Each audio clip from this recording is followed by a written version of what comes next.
Hello and welcome to exam H के YouTube channel. इस video में हम लोग देखने वाले हैं एसएससी जीडी के प्रैक्टिस सेट जो 24 जनवरी 2023 को शिफ्ट नंबर 3 और शिफ्ट नंबर 4 में एग्जाम हुआ था। जो इस बुक का प्लेटफॉर्म का जो क्वेश्चन बैंक आया हुआ है एसएससी जीडी का, इसका सेट नंबर 31 और सेट नंबर 32 है। अगर आप इसको अच्छा से पढ़ लेते हैं तो आपका सिलेक्शन हो जाएगा, क्योंकि एसएससी के एग्जाम के लिए एक ही चीज़ मैटर करता है, वह है प्रीवियस ईयर क्वेश्चन, बाकी कुछ नहीं। ओके।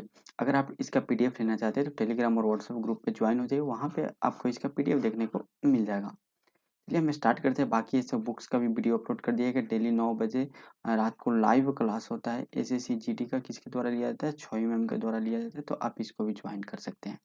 ओके। अगर आपको कोई प्रॉब्लम होता है तो 8287 277 311 नंबर पे कॉल या मैसेज करके आप अपना प्रॉब्लम को सॉल्व कर सकते हैं। तो आप यहाँ पे देख सकते हैं सेट नंबर 31 है और हम लोग क्वेश्चन नंबर 21 से देखेंगे, क्योंकि वहाँ से जीके और जीएस के क्वेश्चन यहाँ से दिए हुए हैं। तो सबसे पहले हम लोग इसको थोड़ा जूम कर लेते हैं ताकि केवल और केवल आपको क्वेश्चन दिखाई दे, क्वेश्चन पे फोकस रहे, बाकी एक्स्ट्रा चीज़ें आप लोग को नहीं दिखाई दे। यहाँ पे क्वेश्चन नंबर 21 हम देख लेते हैं। मार्च 2022 में उत्तराखंड विधानसभा की पहली महिला स्पीकर के रूप में किसे निर्वाचित किया गया था? यहाँ पे मार्च 2022 के बारे में पूछा जा रहा है और ये पूछा जा रहा है उत्तराखंड के विधानसभा के बारे में। और इम्पोर्टेंट इसलिए क्योंकि वहाँ पहली महिला स्पीकर की बात की जा रही है, वहाँ की उत्तराखंड विधानसभा की। तो वहाँ की पहली महिला स्पीकर रही है Ritu Khanduri. Option B right answer हो जाएगा, रितु खंडूड़ी। नेक्स्ट है, आर्यभट्ट अंतरिक्ष में भारत का पहला कृत्रिम उपग्रह था। ये तो सही है। जिसे वर्ष डैश में प्रक्षेपित किया गया था। जिसे कब प्रक्षेपित किया गया था? 1975 में। ऑप्शन सी राइट आंसर हो जाएगा। चलिए नेक्स्ट क्वेश्चन हम लोग देख लेते हैं। क्वेश्चन नंबर 23 यहाँ से थोड़ा सा नीचे कर लेते हैं ताकि आपको अच्छा से दिखाई दे सभी चीजें। क्वेश्चन नंबर 23 बोल रहे हैं, भारत के संविधान में अनुसूचियों की संख्या कितनी है? वर्तमान में भारत के संविधान में अनुसूची की संख्या कितनी है? 12 है। ऑप्शन ए राइट आंसर हो जाएगा। और मूल संविधान में अनुसूची कितनी थी? 8 थी। 9वीं जो भूमि सुधार से संबंधित है, ठीक है। 10वीं दल बदल से संबंधित है। 11वीं पंचायती राज से संबंधित है और 12वीं नगर पालिका से संबंधित है। इसको बाद में ऐड कर दिया गया था। तो यहाँ पे ऑप्शन ए राइट आंसर हो जाएगा। ए ऐड किया था 1951 में पहला संविधान संशोधन के द्वारा, या 1985 में 50वां संविधान संशोधन के द्वारा, या 1992 में 73वां संविधान संशोधन के द्वारा, या 74वां संविधान संशोधन के द्वारा 1993 में ऐड किया गया था। नेक्स्ट है, यहाँ पे थोड़ा सा सॉरी सॉरी सॉरी इसको थोड़ा सा हम ऐसे, हाँ। नेक्स्ट वर्ड है, भारत में मेघालय राज्य के निम्नलिखित में से किस शहर में सबसे अधिक वर्षा होती है?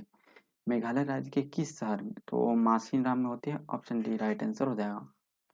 बजट प्रत्येक डैश हेतु सरकार की अनुमानित प्राप्ति और व्यय का विवरण होता है।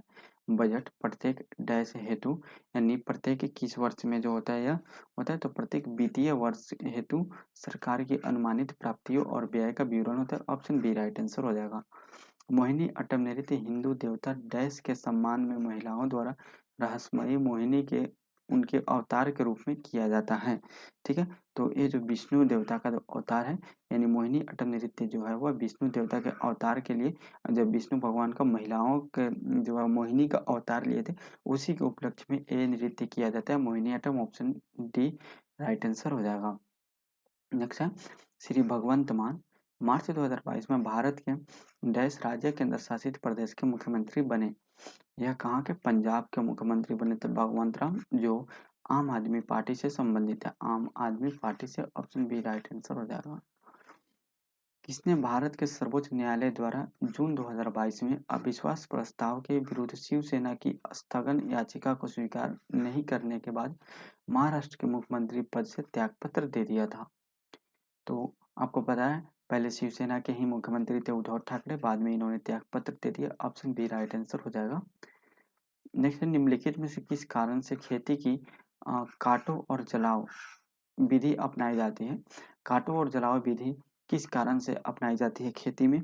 इसलिए कि मिट्टी की उर्वरता को पुनः पूर्ति करने के लिए यह किया जाता है। ऑप्शन सी राइट आंसर हो जाएगा। यानी हम लोग धान काट लेते हैं, ठीक है, धान या गेहूँ कुछ भी काट लेते हैं तो उसके बाद जो उसका बचता है वो नीचे का जो पार्ट होता है, ठीक है, तो वो जो बचते हैं तो इसको इसमें क्या करते हैं, जला देते हैं, या जो भी उसका पुली वगैरह बचता है वो भी हम लोग क्या करते हैं, उसको जला देते हैं, तो उससे क्या होता है, राख बनता है और फिर वह खाद का काम करता है, यानी हमारे जो मिट्टी है उसको उर्वरता को बढ़ाता है। ठीक है, 30 नंबर क्वेश्चन है, डैश सरकार द्वारा आवश्यक कुल उधार का एक संकेत है। कुल उधार का एक संकेत है क्या, तो राजकोषीय घाटा, यानी राजकोषीय घाटा जितना होगा उतना सरकार को उस वित्तीय वर्ष में उधार लेना होता है कहीं दूसरी जगह से अपनी योजनाओं पे खर्च करने के लिए। नेक्स्ट 31 नंबर क्वेश्चन है, भारत के भाग 6 में अनुच्छेद डैश राज्य विधायिका के संगठन, संरचना, अवधि, अधिकारियों, प्रक्रियाओं, विशेष कार्यों, विशेषाधिकारों, शक्तियों आदि से संबंधित है। यानी जो भारतीय संविधान के भाग 6 में कौन सा अनुच्छेद है जो राज्य की विधायिका, संरचना, आधिकारिक प्रक्रिया, विशेषाधिकार, शक्तियों से संबंधित नहीं, केवल राज्य से संबंधित है, ये चीज आपको बताना है। तो वह अनुच्छेद 168 से 212 है, किससे संबंधित है, राज्य से संबंधित है, जो किसके अंतर्गत, भाग 6 के अंतर्गत आता है। अगर वहीं भाग 5 की बात करें तो भाग 5 जो होता है वो किसके अंतर्गत आता है, भाग 5 जो होता है वो केंद्र के बारे में बताता है, यानी जो है संसद, प्रधानमंत्री, राष्ट्रपति, ये सब जितने होते हैं केंद्र में उनके बारे में बताता है। हाल ही में बिहार दरोगा का एक एग्जाम हुआ था, उसमें एक भाग से रिलेटेड क्वेश्चन पूछा गया था कि किस भाग को हटा दिया गया है, तो जो भाग नंबर 7 था, इसको 7वां संविधान संशोधन 1956 के द्वारा इसको हटा दिया गया था हमारे संविधान से। पृथ्वी के वायुमंडल की पहली परत डैश है, पहली जो परत है उसे हम लोग क्षोभ मंडल के नाम से जानते हैं, ऑप्शन ए राइट आंसर हो जाएगा। ठीक है, समताप मंडल में क्या करता है, वायुयान चलता है, वायुयान चलता है, और सप्ताप मंडल का जो ऊपरी परत है वहीं पे ओजोन परत पाया जाता है। नेक्स्ट है, सुजाता महापात्रा ने डैश के लिए संगीत नाटक अकादमी पुरस्कार जीता है।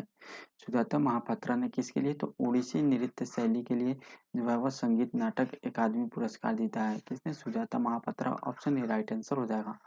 34 नंबर क्वेश्चन है, निम्नलिखित में से किस शहर में 2022 राष्ट्रमंडल खेलों की मेजबानी की है, किस शहर ने जो है वह 2022 राष्ट्रमंडल खेलों की मेजबानी की है, ये आपको बताना है किस शहर के द्वारा किया गया है, या बर्मिंघम के द्वारा किया गया, ऑप्शन सी राइट आंसर हो जाएगा, बर्मिंघम। चलिए नेक्स्ट हम लोग देख लेते हैं क्वेश्चन नंबर 35। ठीक है, क्या देख लेते हैं, क्वेश्चन नंबर 35 देख लेते हैं, वह दर जिस पर रिजर्व बैंक एक्सचेंज या अन्य वाणिज्यिक पत्रों के बिलों को खरीदने या फिर छूट देने को तैयार है उसे क्या कहते हैं, उसे हम लोग कहते हैं bank rate, option D right answer हो जाएगा, उसे हम लोग बैंक रेट कहते हैं, option D is the correct answer. Ganesh Chaturthi भगवान गणेश के सम्मान में मनाया जाने वाला उत्सव है, वह हिंदू माह के डैश में मनाया जाता है। गणेश चतुर्थी हिंदू माह के किसे मनाया जाता है, भाद्रपद में यानी भादो में मनाया जाता है, ऑप्शन सी राइट आंसर हो जाएगा। नेक्स्ट है, निम्नलिखित का मिलान करें। 37 नंबर क्वेश्चन क्या है, कच्चे माल को तैयार उत्पादों में बदलना, ठीक है, यह किससे संबंधित है, यानी इसको हम लोग किस नाम से जानते हैं, तो इसे हम लोग खाद्य संसाधन के नाम से जानते हैं, जो भी कच्चे माल है जिसको हम लोग उत्पादों में बदलते हैं उसे हम लोग खाद्य संसाधन के नाम से जानते हैं, और भोजन का अध्ययन खाद्य विज्ञान के नाम से हम लोग जानते हैं। तो ए का क्या हो जाएगा, 2 हो जाएगा, बी का 1 हो जाएगा। खाद्य उत्पादों का बड़े पैमाने पर उत्पादन, इसको हम लोग खाद्य निर्माण के नाम से जानते हैं, सी का 4 हो जाएगा। और खाद्य स्थिरता को बढ़ावा देना, खाद्य स्थिरता को बढ़ावा देना जो यह खाद्य प्रौद्योगिकी से संबंधित है, तो ये 3 से संबंधित हो जाएगा, तो ऑप्शन नंबर डी इस हिसाब से राइट आंसर हो जाएगा। नेक्स्ट है सीडो, सीडो शब्द का प्रयोग जूडो में डैश के लिए किया जाता है, सीडो शब्द का प्रयोग किसके लिए किया जाता है, साधारण दंड के लिए, ऑप्शन ए राइट आंसर हो जाएगा। 39 नंबर क्वेश्चन बोला कि मोठ की मस्जिद डैश शासक के शासनकाल में बनवाई गई थी, मोठ की मस्जिद किसके शासनकाल में, सिकंदर लोदी के शासनकाल में बनवाया गया था, ऑप्शन बी राइट आंसर हो जाएगा। निम्नलिखित में से किस तत्व का रासायनिक सूत्र NH4Cl होता है, इंपॉर्टेंट क्वेश्चन है। NH4Cl क्या होता है, अमोनियम क्लोराइड का होता है, ऑप्शन बी राइट आंसर हो जाएगा, अमोनियम क्लोराइड। तो हम लोग सेट नंबर 31 को कंप्लीट कर लिए, अब हम लोग सेट नंबर 32 को देख लेते हैं। ठीक है, यहाँ पे नीचे आते हैं और सेट नंबर 32 के क्वेश्चन को स्टार्ट करते हैं। ठीक है, यहाँ पे एक क्वेश्चन यहाँ से दिया हुआ है सेट नंबर 32 का क्वेश्चन, ओके स्टार्ट करते हैं। तो क्वेश्चन नंबर 1 देख लेते हैं, बोला मेक्सिको के बैले फोकलरिको के लिए कोरियोग्राफी के लिए स्वर्ण पदक किसने प्राप्त किया, ठीक है, यानी जो बैले फोकलरिको के लिए किस व्यक्ति ने कोरियोग्राफी के लिए स्वर्ण पदक प्राप्त किया है, जो मेक्सिको के ये पुरस्कार है। ठीक है, तो 21 भारतीय के द्वारा यह पुरस्कार प्राप्त किया गया, यह प्राप्त किया गया मृणालिनी साराभाई के द्वारा। ऑप्शन डी राइट आंसर हो जाएगा। नेक्स्ट हम देख लेते हैं, एक से अधिक कोशिकाओं से बने जीवों को आप क्या कहते हैं? उसे बोलते हैं बहुकोशिकीय। ऑप्शन बी राइट आंसर हो जाएगा, बहुकोशिकीय। निम्नलिखित में से कौन सा एक प्रमुख गेहूं उत्पादक राज्य नहीं है? यानी इसमें से कौन सा एक राज्य जिसमें गेहूं का ज्यादा से ज्यादा पैमाने पर उत्पादन नहीं होता? अभी हम देख रहे हैं क्वेश्चन नंबर 22, वह राज्य है Uttar Pradesh. Option B right answer हो जाएगा। सॉरी, 23 नंबर क्वेश्चन देख रहे हैं, उत्तर प्रदेश नहीं होगा, इसका आंसर होगा Goa. Option C right answer हो जाएगा। नेक्स्ट हम देख लेते हैं 24 नंबर क्वेश्चन। ठीक है, 24 नंबर क्वेश्चन यहाँ से हम लोग देख लेते हैं और जूम कर लेते हैं। 24 नंबर क्वेश्चन है, 1877 में वायसराय लीटन ने डैश को भारत की सामग्री के रूप में स्वीकार करने के लिए एक दरबार का आयोजन किया था। ठीक है, किसको 1877 में भारत की सामग्री के रूप में स्वीकार किया गया था? महारानी विक्टोरिया को। ऑप्शन सी राइट आंसर हो जाएगा। नेक्स्ट है, नेक्स्ट हम लोग देख लेते हैं 25 नंबर, भारत के संविधान का कौन सा भाग भारत के सर्वोच्च न्यायालय की शक्तियों और कार्य प्रणाली से संबंधित है? वो कौन सा भाग है? वह है भाग 5। ऑप्शन बी राइट आंसर हो जाएगा। निम्नलिखित में से किस राज्य में प्रियंका गांधी वाड्रा नवंबर 2022 में पहली बार भारत जोड़ो यात्रा में शामिल हुई थी? ठीक है, प्रियंका गांधी वाड्रा नवंबर 2022 में किस जगह में भारत जोड़ो यात्रा में पहली बार शामिल हुई थी? यह हुई थी मध्य प्रदेश में। ऑप्शन सी राइट आंसर हो जाएगा। नेक्स्ट 27 नंबर क्वेश्चन है, आरबीआई के निम्नलिखित मौद्रिक नीतियों में से कौन सा प्रकृति में गुणात्मक है? आरबीआई की मौद्रिक नीतियों के रूप में कौन सा है? तो मोरल सुएसन जो है या मोरल सुएसन जो है यह एक मौद्रिक नीतियों में प्राकृतिक गुणात्मक है आरबीआई के। ऑप्शन बी राइट आंसर हो जाएगा। केंद्रीय रिजर्व पुलिस बल की रैपिड एक्शन फोर्स का नेतृत्व करने वाली पहली महिला महानिदेशक का नाम क्या है?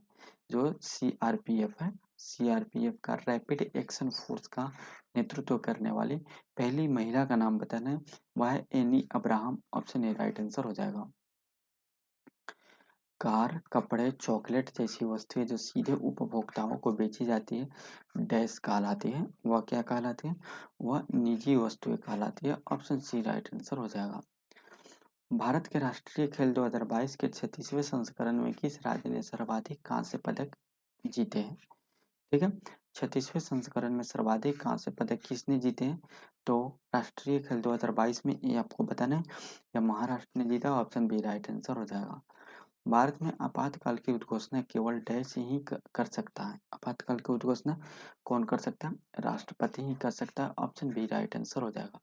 सुमंग लीला उत्सव निम्नलिखित में से किस राज्य से संबंधित है? सुमंग लीला उत्सव जो है वह मणिपुर से संबंधित है। ऑप्शन सी राइट आंसर हो जाएगा। डैश वेद चारों वेदों में से सबसे छोटा है, यह हिंदू परंपरा में एक दिव्य स्थिति रखता है और धुनों और मंत्रों का संग्रह है। वह कौन सा वेद है? वह है Samaveda. Option B right answer हो जाएगा। गर्म मौसम की ऋतु में पश्चिम बंगाल क्षेत्र में गरज के साथ भारी वर्षा की घटना को क्या कहा जाता है? इसे हम लोग कहते हैं काल Baisakhi. Option A right answer हो जाएगा, और ये पश्चिम बंगाल क्षेत्र से ही संबंधित है। नेक्स्ट है, भामा कल्पम किस भारतीय शास्त्रीय नृत्य से संबंधित शास्त्रीय नृत्य नाटिका है? भाला कंपम जो है वह किससे संबंधित है? यह संबंधित है कुचिपुड़ी से। ऑप्शन ए राइट आंसर हो जाएगा। नेक्स्ट हम लोग देख लेते हैं क्वेश्चन नंबर 36, सरकार के प्रमुख कार्यक्रम मेक इन इंडिया ने 25 सितंबर 2022 को कितने वर्ष पूरे किए हैं? ठीक है, एंड 2022 में जो मेक इन इंडिया है वह कितने वर्ष पूरा कर लिया है? वह 8 वर्ष पूरा कर लिया। ऑप्शन डी राइट आंसर हो जाएगा। ठीक है, 27 नंबर क्वेश्चन है, डैश एक ऐसी प्रक्रिया है जिसमें दो निकटतम फिटिंग भागों को एक फीलर सामग्री का उपयोग करके जोड़ा जाता है, जिसे उसके गलनांक से ऊपर गर्म किया जाता है और कोशिका क्रिया द्वारा अंतराल में वितरित किया जाता है। उसे हम लोग क्या बोलते हैं? उसे हम लोग बोलते हैं टांकना। ऑप्शन सी राइट आंसर हो जाएगा, टांकना। ठीक है, यानी जो वह टांका लगाते हैं ना, उसी से संबंधित है क्वेश्चन है। यहाँ पे क्वेश्चन नंबर 38 यहाँ से देख लेते हैं हम लोग। प्रश्न नंबर 32 का क्वेश्चन नंबर 38 बुरा वयस्क साक्षरता दर की गणना करते समय किस आयु और उससे अधिक के लोगों को शामिल किया जाता है? 18 वर्ष की आयु और उससे अधिक के लोगों को शामिल किया जाता है। ऑप्शन बी राइट आंसर हो जाएगा। और जो वयस्क मताधिकार है हमारे संविधान का एक प्रमुख विशेषता भी है। नेक्स्ट है भारत में डैश पंचवर्षीय योजनाओं के लिए अंतिम अनुमोदन प्राधिकरण था। किस पंचवर्षीय योजनाओं के लिए अंतिम अनुमोदन जो है वह पंच जो अंतिम अनुमोदक कौन था पंचवर्षीय योजना के लिए? जब पंचवर्षीय योजना तैयार हो जाता था वो लास्ट रूप में जो है उसको वेरीफाई कौन करता था, ये आपको बताना है। राष्ट्रीय विकास परिषद के द्वारा किया जाता था। ऑप्शन ए राइट आंसर हो जाएगा। नेक्स्ट है अर्जुन पुरस्कार की शुरुआत किस वर्ष में हुई थी? अर्जुन पुरस्कार की शुरुआत 1961 में हुआ था। ऑप्शन ए राइट आंसर हो जाएगा 1961। ओके, तो यहाँ पे हम लोग सेट नंबर 32 और सेट नंबर 31 और 32 देख चुके हैं।